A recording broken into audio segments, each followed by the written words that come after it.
Hey kids, how would you like to hear this on the screen? Hey guys, I'm Bentley and you're watching Pop Chronicle right here on JohnsonCityPress.com.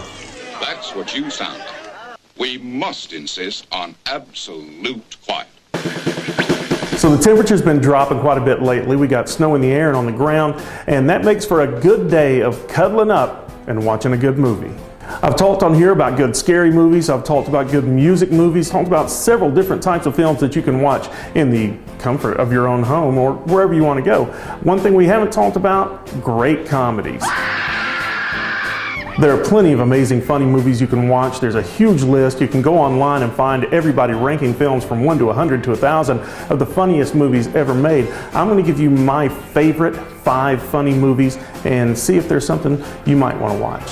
When I started compiling my list of 5 favorite funny movies, it turns out that I have 5 favorite funny movie makers that I put into this list, and I could give you several movies by each one of those, but I'm going to pick one and tell you about a couple more. I love early Steve Martin. As he got older and became more family friendly, he wasn't a big fan of his work. But early Steve Martin with The Jerk and The Man with Two Brains, that is hilarious, funny movie making. And my favorite Steve Martin film of all time is probably his least revered, Dead Men Don't Wear Plaid.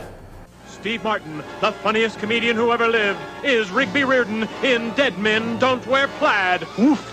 No criminal is too tough for him. No pain is too great, no joke too disgusting, when Steve Martin finds out why dead men don't wear plaid!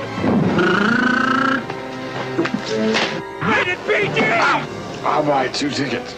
Starts Friday at a theater near you!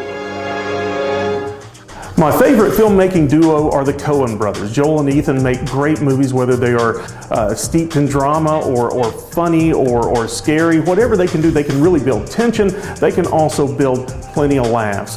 One of my favorite films of theirs is The Big Lebowski. It is just a hilarious movie, but it is not their movie that makes me laugh the most. That movie is Raising Arizona. The first time I met Ed was in the county lockup in Tempe, Arizona. You're a flower, you are. A day I'll never forget. I do. You bet I do. Okay, then. My lawless years were behind me. Our child-rearing years lay ahead. But biology conspired to keep us childless. You go right back up there and get me a toddler. I need a baby hide. I got more than I can handle. At the time, Ed's little plan seemed like the solution to all our problems. And the answer to all our prayers. He's beautiful. What? Are you kidding? We got us a family here. And if you love Raising Arizona, I suggest going back through the entire Coen catalog. One of my favorite movies of all time and my favorite movie of theirs, Miller's Crossing. Give it a watch.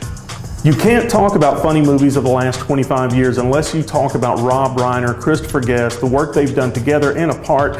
Christopher Guest's great ensemble comedies like A Mighty Wind, Best in Show, Waiting for Guffman. These are some of the funniest movies you'll ever see. But when you put the two of them together, Reiner and Guest, it is comedy gold. I'm talking about one of the finest, funniest movies ever made, especially when you include the music, which is tremendously well done. This is Spinal Tap. Word rock and roll. That band was Britain's now legendary Spinal Tap. They've earned a distinguished place in rock history as one of England's loudest bands. Lucky in the sense that we've got 2 visionaries in the band. You know, David and Nigel are both like.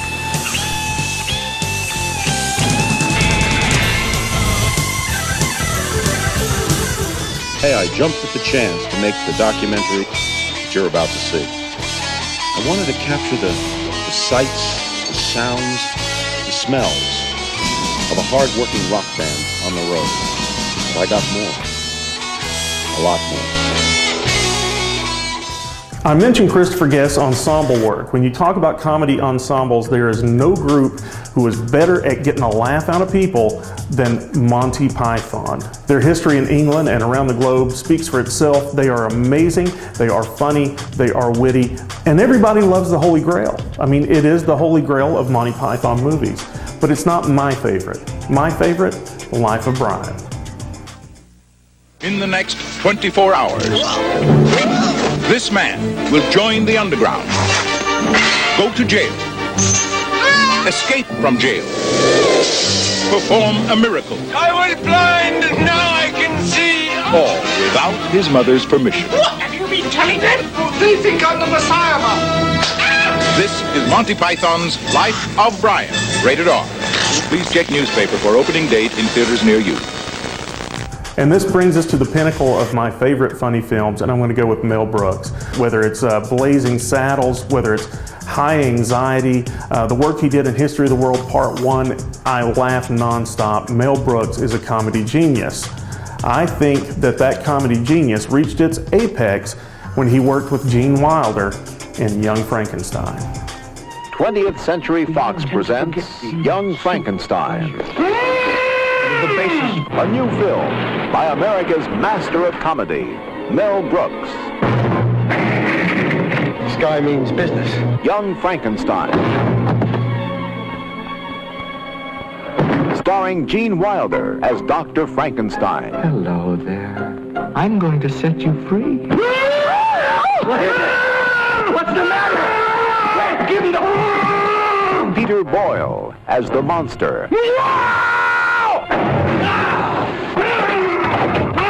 Marty Feldman as Igor.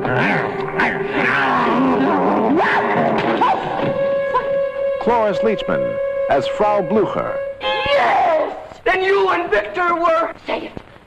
He was my boyfriend! Terry Garr as Inga. Stop it! You kill him! Kenneth Mars as the inspector.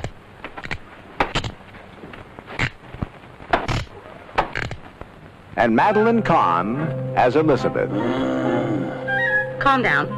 What are you going to do to me? I'm not afraid of you.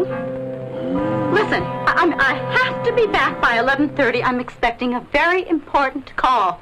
Kill the monster! Storm that castle! Young Frankenstein, Mel Brooks' comic masterpiece, made in black and white. No offense. So that's 5 good movies you can curl up and watch in the comfort of your own home and laugh non-stop. And there are thousands more to choose from. Ones that come to mind, The Princess Bride, if you want to bring the kids in and just have a laugh and love fest all day long. If you like horror comedies, the Brits have some great ones in that lineup, whether you want Shaun of the Dead or Severance, or American horror comedies like Murder Party. I would suggest all those. Films like Safe Men, if you want to go the independent comedy route. There's so much to choose from and so many ways to enjoy a good laugh at home with a video. I am Jared Bentley. This has been the Pop Chronicle. Thanks for watching.